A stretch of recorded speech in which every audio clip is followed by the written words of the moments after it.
Around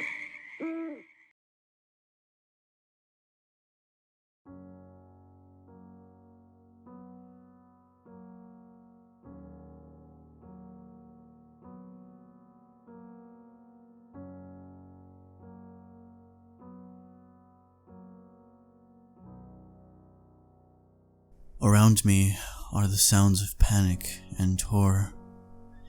Gunshots fill the once silent air, and people in white lab coats are screaming and running past my room. I know they are because I can see them through the reflective wall that shows my own reflection. How is this possible, you may ask? Well, I was once the hope for humanity. This is how it began. I was 13 and still had some sort of life stitched together, if you could call it that. My father was non-existent and my mother was trying to form a life out of broken pieces scattered all over the floor.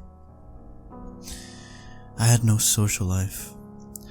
I still find it very hard to open up to people and even share my ideas. I was a loner and my only friends were books. I always knew there was something wrong with me. I never talked to anyone, which made people think I was dim-witted, but I'm actually very smart. In 7th grade, I was taking algebra and so on. Next is the fact that I could hear voices. I shouldn't say voices. It's mostly one voice telling me what will happen. Like the bombing of 9/11 or a volcano that will bring the deaths of thousands across the globe. Sometimes I can hear the dialogue associated with the event. A newborn child crying or an old person dying of cancer breathing in their last breath. I'm sorry, I'm probably boring you. I will cut to the point.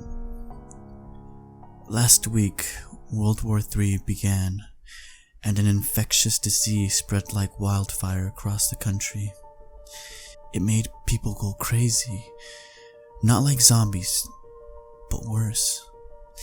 These creatures' flesh started peeling off like the peel of a banana, leaving white bones sticking out of strange angles, and the red muscles showing only.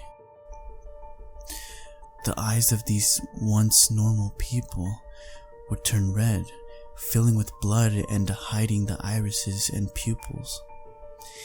These people still had their intelligence, but lost a sense of what was right and wrong. They killed others, not infecting but killing them in the gorest inhuman ways possible.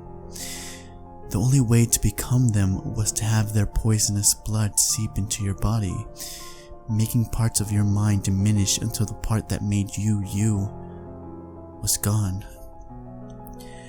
The scientists that came to me, I had no idea how they found me. My mother had just died from one of these red fiends, leaving me alone in this world, detached from this murder-ridden society.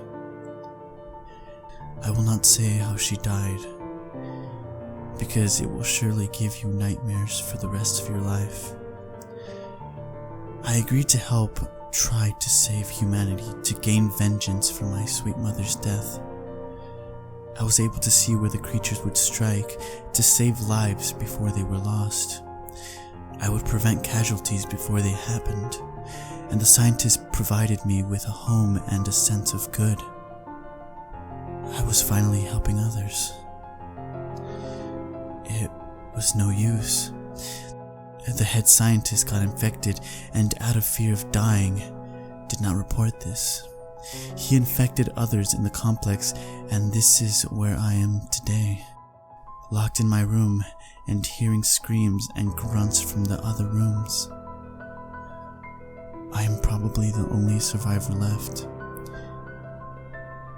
It is strange the internet is still working here, but here is the story of how humanity failed to save humanity from itself. Goodbye.